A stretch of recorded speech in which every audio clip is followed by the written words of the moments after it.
सुप्रभात। आज की हमारी आध्यात्मिक चर्चा का विषय है गुणों के पार्क। गुणों के पार्क।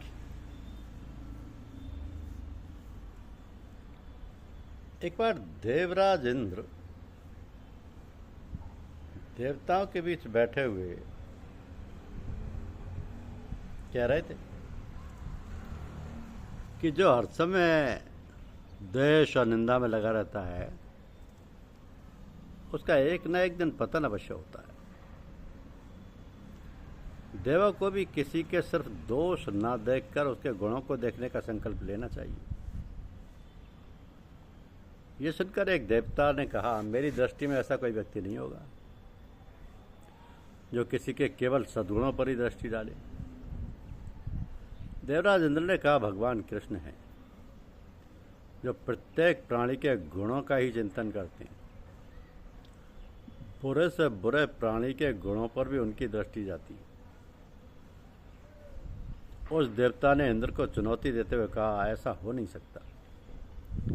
मैं पृथ्वीलोक जाकर आज ही कृष्ण की परीक्षा लेता हूं। देवता भूलोक पहुंचे। श्री कृष्ण रथ पर सवार होकर कहीं जा रहे थे। देवता ने मृत कुत्ते का रूप धारण किया और श्री कृष्ण के रास्ते में लेट गए। कुछ लोग उधर से गुजरे तो कुत्ते के शरीर से निकलती दुर्गंध से विचलित होकर उन्होंने अपना रास्ता बदल दिया। श्री कृष्ण का रथ कुत्ते के समीप पहुंचा। उन्होंने रथ रोका और अर्जुन से बोले, अर्जुन, सामने मृत प्राय कुत्ते के दांतों को देखो। धवल दांतों की पंक्ति ऐसे शोभायमान हो रही है जैसे मरकत मणि के बीच मोती जड़े हों। देवता ने सुना तो वो दंग रह गए। वो स्वर्ग लौटकर इंद्र से बोले, वास्तव में श्री कृष्ण गुणों के एकमात्र पारखी। उन्हें सभी में गुण दिखाई देते हैं। तो अपने समर्थन में अपनी बातों को सही ठहराने के लिए हम सभी अपने माकूल तर्क गढ़ते रहते हैं। हम जो तर्क देते हैं वो पहले भी न जाने कितनी बार लोगों ने अपने स्वार्थ में इस्तेमाल किए होंगे। लेकिन हमें चूंकि खुद को सही बताना है और अपनी बात हर हाल में मनवानी है, इसलिए हम विचार ना करके जबरन अपनी बात दूसरों पर थोप देते हैं। समाज में तमाम समस्याएं, झगड़े और हिंसा आज कुतर्कों के जरिए अपनी बातें जबरन मनवाने की वजह से हो रही हैं। इसलिए इस मामले में लीक पर चलने के बजाय उदारता से काम लेना उपयुक्त रहता है। आत्म प्रवंचना यानी अपने मुंह मियाँ बिट्टू बनना कोई नई बात तो है नहीं। इंसान जब से इस धरती पर आया और जब को जानने समझने लगा तब से इस गुण से अवगुण से ग्रसित है। तभी से सब गुण से ग्रसित है। अनपढ़ों को छोड़ दें, पढ़े लिखे और विचारवान माने जाने वाले लोग भी खुलकर आत्म प्रवंचना करने वाले हैं। ऋग्वेद में परमात्मा ने कहा, स्वस्ति पंथा मनुचरेम सूर्या चंद्राम साविबे। यानी जैसे सूर्य और चंद्रमा कल्याण के रास्ते पर चलते हैं, वैसे ही हमें भी आत्म प्रवंचना का मार्ग छोड़ कल्याण के रास्ते पर चलना चाहिए। अब आत्म प्रवंचना का रास्ता कभी परहितकारी नहीं हो सकता। सवाल उठता है, आत्म प्रवंचना से क्या हम बच सकते हैं? इसका जवाब है हाँ। जब हम अपने स्वार्थ में, मोह, लालच या अहंकार में अपनी बड़ाई और अपने कुतर्कों का अस्त्र लेकर जबरन दूसरों को अपनी बात मनवाने के लिए दबाव डालते हैं, उस वक्त विचार की जरूरत होती है।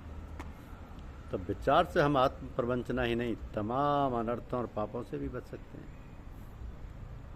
तथ्यों और संदर्भों पर विचार करने की आदत डालने से ये बात समझ में आने लगती है कि अभी तक जैसा किया धरा वो सहित और परहित के लिए कितना उपयुक्त था।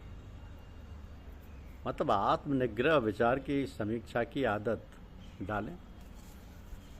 ये आदत पशुता के हमारे जितने कर्म दुर्गुण और विचार हैं, खत्म करने में बहुत उपयोगी साबित होती है। दरअसल आत्म प्रवंचना का सहारा वही लोग लेते हैं जिनके सिद्धांत और आचरण में एक रूपता नहीं होती। ऐसे लोग आत्म प्रवंचना के जरिए अक्सर दूसरों को धोखा देते हैं, बिना सिर पैर की बातें, और ऐसी कहानी गढ़ते हैं जिससे सुनने वाले को लगे अरे वाह आप बड़े महान हैं, और तथाकथित महानता का कायल व्यक्ति बिना सोचे समझे ऐसे धोखेबाज व्यक्ति पर एतबार कर लेता है और धोखा खा जाता है। कबीरदास, संत रहीम, ईसा मसीह, गांधी जी और महर्षि दयानंद जैसे सीधी सादी ईमानदार बातें और कार्य करने वाले लोगों ने कभी अपने स्वार्थ में आत्म प्रवंचना का सहारा नहीं लिया। ऐसे महान चरित्रवान और कर्मवीरों की बातों को समझकर भी हम दूसरों से धोखा खाने से बच सकते हैं। सत्य को सत्य कहने, मानने, सुनने और सुनाने की आदत डालने से अपना भला ही होता है, समाज का भला भी होता है। आत्म प्रवंचना करके दूसरों को धोखा देने से व्यक्ति के अंदर झूठ, फरेब, छद्म, स्वार्थ, अहंकार, क्रोध, लालच और धोखा देने की आदत पड़ जाती है। ये दुर्गुण व्यक्ति को मनुष्य नहीं जानवर बना देती। मतलब लगती तो बात छोटी है लेकिन है गहरी। आत्म प्रवंचना का मतलब ही है व्यक्ति का व्यक्तित्व बहुत हल्का है,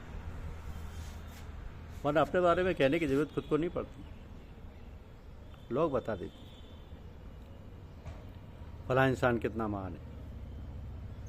आर्यावर्त में तो ऋषि मुनियों की बहुत लंबी परंपरा रही है सत्य की खोज, सत्य की स्थापना, और केवल दूसरों के लिए जीने वाले इन देवों ने कभी अपने बारे में कुछ नहीं कहा।